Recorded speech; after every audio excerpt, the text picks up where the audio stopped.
అందరికీ నమస్తే. స్వర్ణ Panchayat online data entry చేయ విధానము వీడియోలో చూస్తున్న విధంగా ఆ విధంగా ఆటో పాపులేట్ అవుటకు మనం కొన్ని ఎక్స్టెన్షన్స్ని యాడ్ చేయాల్సి ఉంటుంది. అదేవిధంగా ఎక్సెల్ ఒకటి క్రియేట్ చేయాల్సి ఉంటుంది.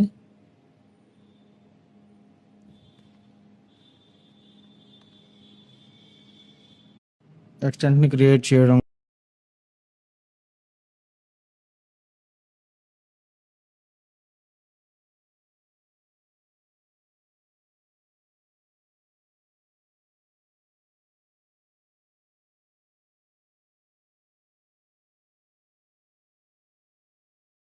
కోసం క్రోమ్ ఎక్స్టెన్షన్స్ అని గూగుల్లో టైప్ చేసి క్రోమ్ ఎక్స్టెన్షన్స్కి వెళ్ళినట్లయితే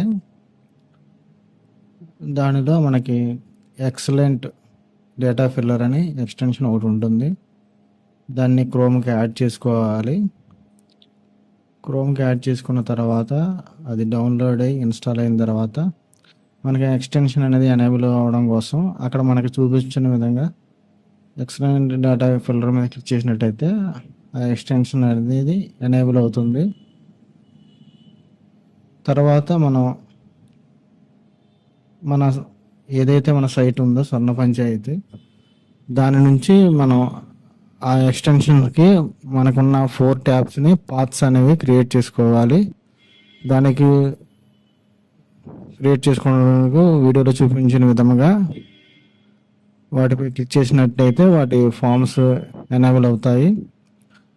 ఎనేబుల్ అయిన తర్వాత అక్కడ ఉన్న ఆప్షన్స్ని మనకి కావాల్సిన ఆప్షన్ని ఎనేబుల్ చేసుకోవడం, మిగతావి డిజేబుల్ చేసుకుని షీట్ని అప్డేట్ చేసుకోవాలి. అదేవిధంగా మన పంచాయతీ విలేజ్ ఐడిని క్లిక్ చేయగానే మన పంచాయతీ కనిపిస్తుందా లేదా అనేది కూడా ఒకసారి క్రాస్ చెక్ చేసుకుని అప్డేట్ చేయవాలను. నెక్స్ట్ అదేవిధంగా నెక్స్ట్ ట్యాబ్కి వెళ్ళినట్టయితే సేమ్ అదే అక్కడ ఉన్న ఆప్షన్స్కి మనం పాత్ని క్రియేట్ చేసుకుని ఇన్సర్ట్ సైట్ మీద క్లిక్ చేసి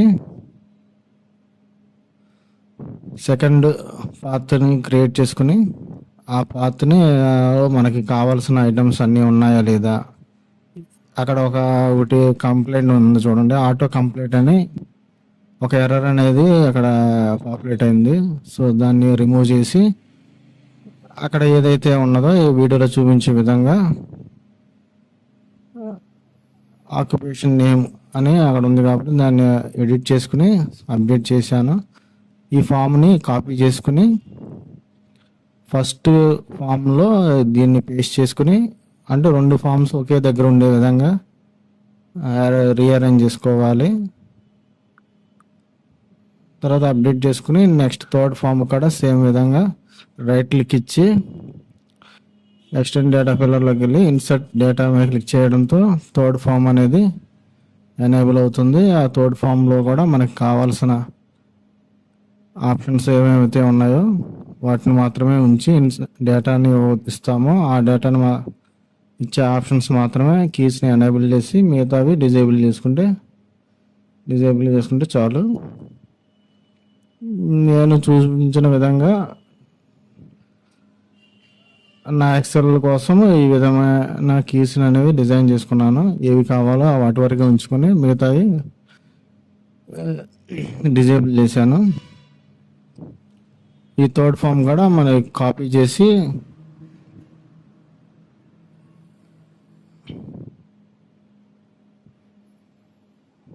అదేవిధంగా ఫోర్త్ ఫామ్ని కూడా పాత్ క్రియేట్ చేయడం కోసం రైట్ క్లిక్ ఇచ్చి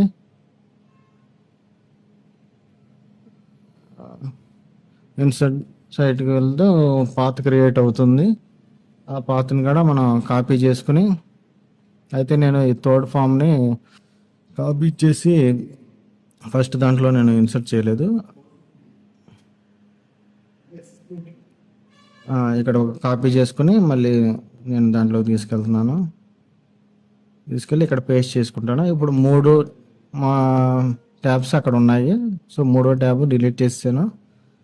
నెక్స్ట్ ఫైనల్ ట్యాబ్ దాంట్లో మనకు కావాల్సిన ఆప్షన్స్ని ఉంచుకొని మిగతా ఆప్షన్స్ని డిజేబుల్ చేసుకుని ఈ ఫామ్ని కూడా కాపీ చేసుకుని ఫస్ట్ ఫామ్లో దానికి బాటంలో పేస్ట్ చేసుకుని అప్డేట్ చేసుకున్నాను. సో ఫోర్త్ ఫామ్ని కూడా డిలీట్ చేసుకుని అన్ని ఫామ్స్ ఒకే చోట ఉండే విధంగా 4 ఫామ్స్ని నేను మూవ్ చేసుకున్నాను. ఆ విధంగా మూవ్ చేసుకుని ఒక్కొక్క షీట్ని ఒకసారి క్రాస్ చెక్ చేసుకోండి. ఏమైనా ఎర్రర్స్ ఏమైనా ఉంటే ఇక్కడ ఉన్న చూపించిన నేమ్స్, పాత్స్ అవన్నీ అదే విధంగా ఉండేటట్టు చూసుకోవాలి. అదేవిధంగా సెకండ్ ఫామ్ కూడా ఓపెన్ చేసి దాంట్లో ఏమైనా కరెక్షన్స్ ఏమైనా ఉంటే ఇక్కడ చూపించిన విధంగా చూసుకోవాలి. సో అన్నీ కరెక్ట్గానే ఉన్నాయి. అదేవిధంగా ఫోర్త్ది కూడా ఇక్కడ చూడండి, అక్కడ current house dance auto complete అని ఒక ఎర్రర్ అనేది పాపులేట్ అయింది. సో దానికి రిలేటెడ్గా ఉన్న పాత్ని కాపీ చేసుకుని అక్కడ పేస్ట్ చేసుకుని అక్కడ ఏదైతే హౌస్ ట్యాక్స్ అమౌంట్ కింద చేంజ్ చేస్తాను.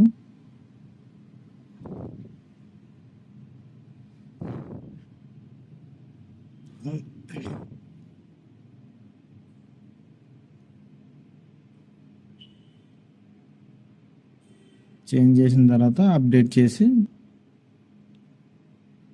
అన్నీ ఓకే అనుకుని బ్యాక్ వెళ్ళి దానికి సంబంధించిన